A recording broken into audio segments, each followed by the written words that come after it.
Well, hello, friends. I'm Dave Shirley. And this is Tammy. And this is Dave and Tammy in the morning.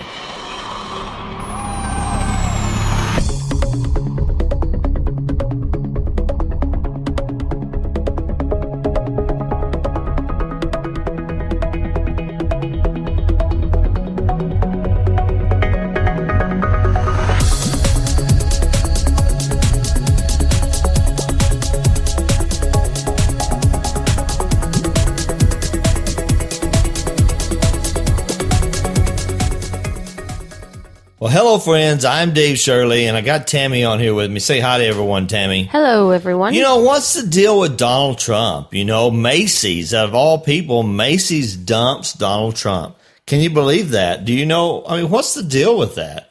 Donald just seems, I know he's running for president, and he's like this awesome guy, and he's been on TV, had his own show, you know, and now he's basically... Is he fired again, or what's the deal with Donald Trump? I don't know, it looks like he's been fired. Looks like he's been fired. So Macy's got rid of him. You know, what was it, ABC or NBC? One of the networks. I'm not sure which one. Which one of those? I can't remember which one. They kind of dumped him. I mean, do you feel sorry for him at all? No. You don't? No. Why not? Because he looks for obstacles. He looks for controversy. He looks for ways to make attention to himself. So even negative attention is better than no attention. That's what it would appear. Well, you know, I mean, that kind of falls in, to attraction, the power of attraction. What do you know about attraction? We keep talking about that and keep learning more and more, and people keep requesting, you know, that we talk more about the power of attraction.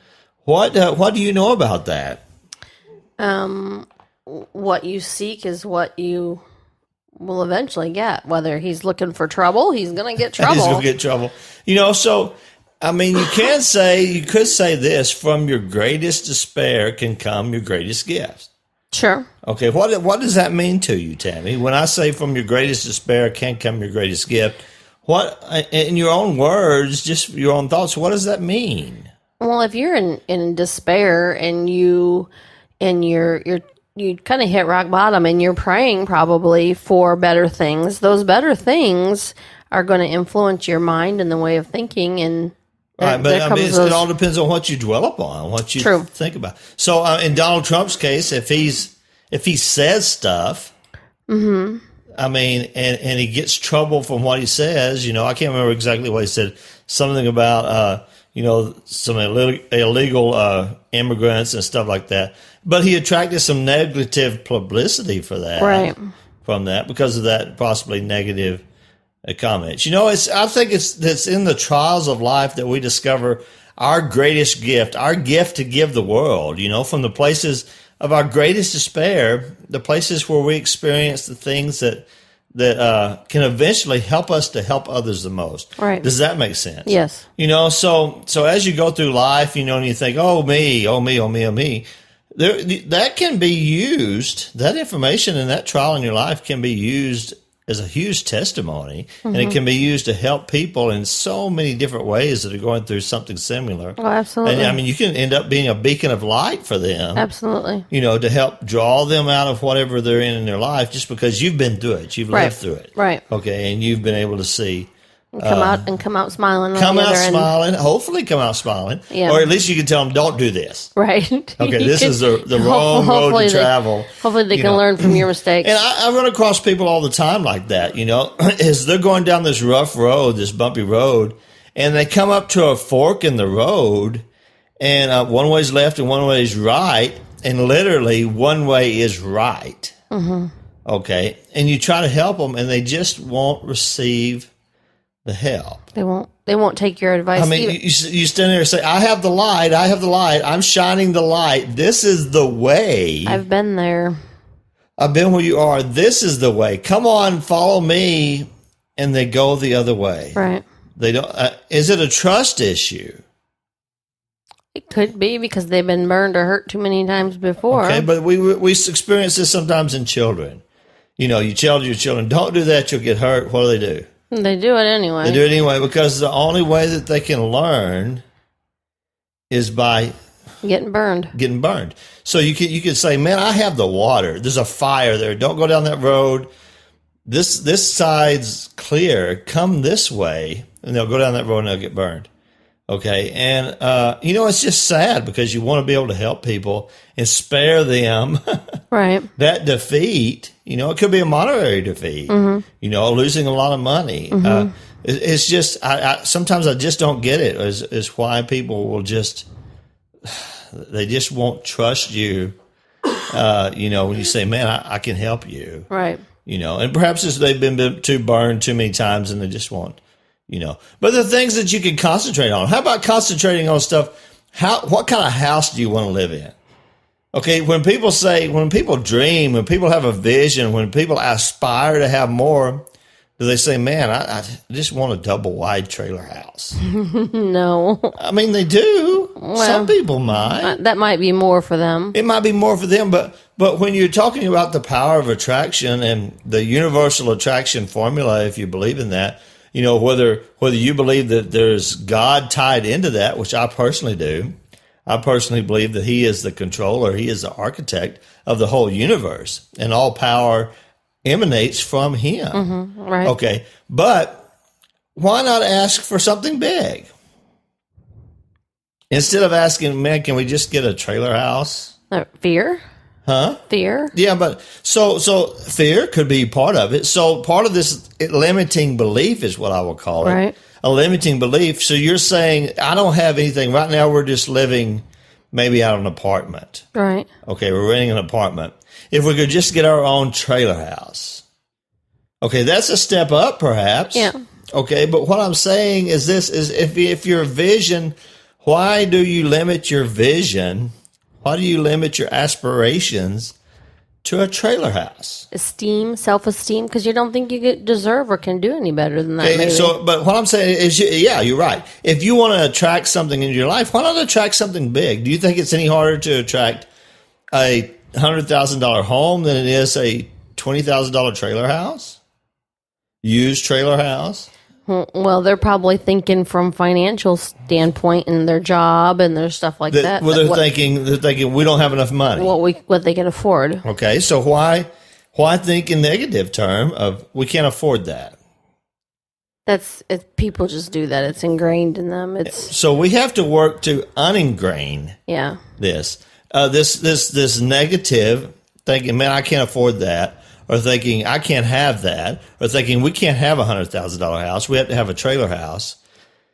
The power of attraction is, if you believe in God, if you believe in all that he is, if you believe in his infinite power, it's no harder for him to provide you with a $100,000 home than it is for him to provide you with a trailer house. Right.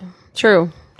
Okay, are we saying that God doesn't have the power to give you that provision? He does. He's the all-powerful. He's the all-powerful. So when we want to hope, when we want to have a vision, we want to develop our vision board or our whatever you want to call that, your dream board, why not dream big?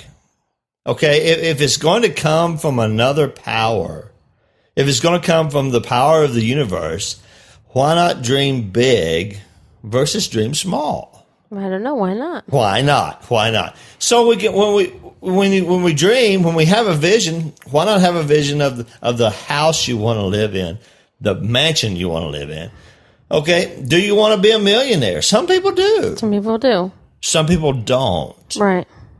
Okay, so some people are satisfied that says, man, if I just made $20,000 more a year. Mm-hmm. Okay, or maybe a couple of $100 a week. Mm-hmm. Man, I would do anything if I just made a couple of more $100 more a week. So once again, we're going to go back to the same principle. We're going to call upon something greater than ourselves to provide to us more than we have. Right. Okay. Right. Why do we limit this power that's greater than ourselves to $200?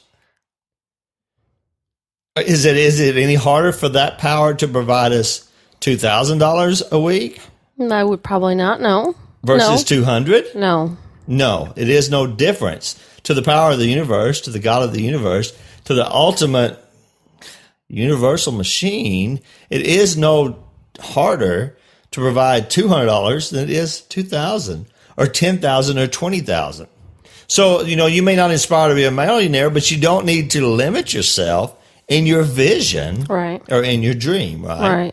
Because this dream and this vision is what inspires you to become more. But there's a little clause that goes along with this. Okay. What you ask for, you have to be able to believe it would be possible. Oh, yeah. You can't just ask for it and not believe it. Okay, one of the things that the Bible says, and I'm not going to get off on that too far, but is whatsoever you ask in faith, believing you shall receive. Okay, so you can ask stuff in faith. If you do not believe it, now what does that mean? Believe it. Well, you need to believe that it's fully and wholly possible. Okay, so now let's go back to this question a little bit more. If I ask for $300 or $500 or $1,000 a month, can I believe that? Yes. If I ask for $1 million a month, can I believe that? Well, you can, but in my mind, I've already detected in you right now disbelief. Right. Okay, you wouldn't mind asking for it, but I could sense in your. I'm not picking on you, Tammy. By the way, yeah, I could sense in your voice some hesitation in your belief that the power of the universe don't have the power to generate you $1 million a month. Well, I believe that he has the power to generate that. I don't know. That just seems like so much. So much. Is it so much to him? Probably not. No. Probably not now. So we've determined here in this conversation that we can ask for anything that we want, but there is a limit that we impose upon ourselves. Right. Of what we believe is possible. Right. From a power that's greater than ourselves. Mm-hmm. Okay. So it's all important to, when you set your vision, when you set your dreams, you still have to keep them in the believable zone, not for the power that is, okay, but when you're asking, you have to believe that is possible. Right. Okay, if it's so far-fetched that you don't believe it's possible, it doesn't do any good to ask for it. Right. Because you really don't believe that that's possible. Right. Okay, so you have to have that belief structure, and you have to have it ingrained in you to the point of where, man, I see this vision, and I can see this vision coming to pass, because it says, whatsoever you ask in faith, believing, you shall receive it. Believing you shall receive it. Believing you shall receive it. Mm-hmm. And you can have it. Right. Okay, but you have to believe. Right. And that all goes with the vision, believing in the vision, asking for it, and believing that it's possible to receive that. Right. Okay, or it won't come to pass. How about a nicer vehicle? Do you want a nicer vehicle? These are all some of the things that people ask for. Mm-hmm. Man, I want more money. I want to have a nicer vehicle. I want to be more successful. Okay. Mm-hmm. What is success? Well, success is defined by every individual differently. Every individual differently. Is it just monetary? Oh, no. So success can be a gamut of different things. Mm-hmm. How about setting goals? Is goals important? Oh, sure. Well, how about we restructure goals? Have you ever thought about restructuring your goals? We making some more of a priority than others? Well, not exactly. How about outcomes instead of goals? Okay. Okay, now this is the deal. This is the difference between an outcome and a goal. Let's just say that by the end of the week, I want to reach this outcome.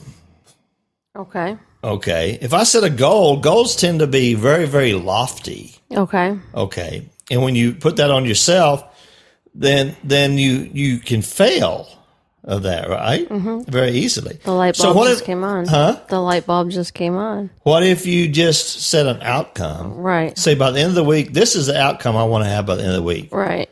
Okay, I want to quilt 3 more quilts. Right. I want to crochet 3 more blankets. Right. Okay, I want to wash 3 more cars, 3 more lawns. Yeah. Whatever your job might be, I want to have 3 more sales by the end of the week. Right. Okay, so you can set that as a goal, okay, or you can set it as an objective or an outcome. Right. Okay, it's by the end of the week, this is what I want to happen by the end of the week. So I make these little mini goals or mini outcomes, and they're checkpoints. Mm-hmm. Now, what happens when you reach a goal? You do the happy dance? You do the happy dance, okay? You do the happy dance. You congratulate yourself. You celebrate. But by setting goals that are achievable, okay, right, that are not only achievable, but are believable by you, that you yourself can achieve that goal, okay, what does that do to your self-esteem? What does it do to your own willpower? What does it do to your spirit when you're able to achieve a goal? It lifts it. It raises it. It lifts it. So now you feel comfortable. It's like, man, I just achieved that goal. Tomorrow, next week, I can set a goal, what? A little bit higher. A little bit higher. And achieve that. Now, I don't want to jump. I don't want to double that goal. Oh, no. Okay. Because if I get to a failure zone to where I can't reach my goals, what does that do to your spirit? It dumps it and you're liable to quit. It dumps it and liable to quit. So my goals may plateau out to the point to where I might have to outsource some work to achieve a greater goal. Right. Because I might reach to the point to where I physically can't do more.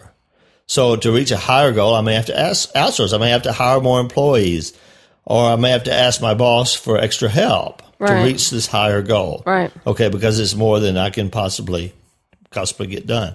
You know, we all work by one, what I call infinite power, one God power, the only God. That's just my personal belief. I believe that he controls everything in the universe. He created the universe. Yes. He is the universe. He's in all things, and all things are made by him. Right. And he controls everything, the storehouse of heaven, as I call it. But you may have different beliefs. Whatever your belief is, know that the power of attraction will deliver to you that which you're visionary about, that which you dwell upon, that which you dream about and think about and speak about the most. What about the power of speech? Can we speak this positive reality into our life? Yes. Can we speak a negative reality into our life? Absolutely. Could Donald Trump speak a negative reality into his life? Absolutely. Absolutely, and that's exactly what he did. You know, there is all sorts of attention. There's positive attention, there's negative attention, there's positive energy, and there's negative energy. And all this is working in your mind. All this is working in your thoughts. All this is working in what you see, what you hear, and what you speak. And my friends, it is your choice and your sole choice to control your input, thereby controlling your output and your destiny. Friends, I'm Dave Shirley. And I'm Tammy. This has been Dave and Tammy in the Morning.